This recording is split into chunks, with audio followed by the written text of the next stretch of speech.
Halı bir şeye talip olmuşsunuz.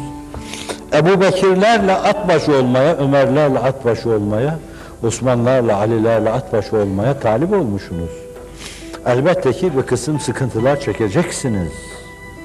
Mısır'da bir nazır olmak için Yusuf kuyuya girmesi gerekiyordu. Bir köle gibi satılması gerekiyordu. Zindanın katlanıp devam etmesi gerekiyordu. O iffet abidesi göz açıp kapayıncaya kadar iffetliğin hülyasını bile görmemiş, tatmamıştır. İftiraya maruz kalması gerekiyordu. Ancak bu kadar preslendikten sonra Mısır'da bir yere getirilecekti. Kardeşlerini, babasını da çağıracaktı. Bu ilahi nefhalerini oradaki insanların ruhuna üfleme fırsatını yakalayacaktı. Şimdi siz dünyanın dört bir yanında ruhunuzun ilhamlarını solukluyor, gönüllere giriyorsunuz. Elbette ki kadın, erkek bir kısım sıkıntılara maruz kalacaksınız.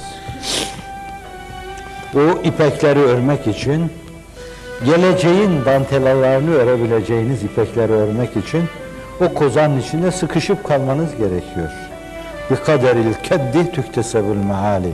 Meşakkat miktarı maliyata müştak gönülleriniz arzu ettiği yüksekliği elde edebilir.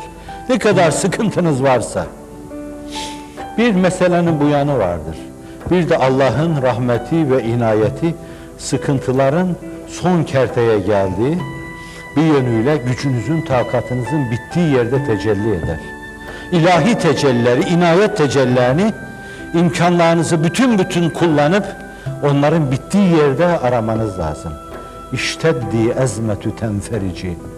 Kararabildiğin kadar, zira kararmanın son noktası şafağa açılmanın, şafağa dönüşmenin başlangıcıdır.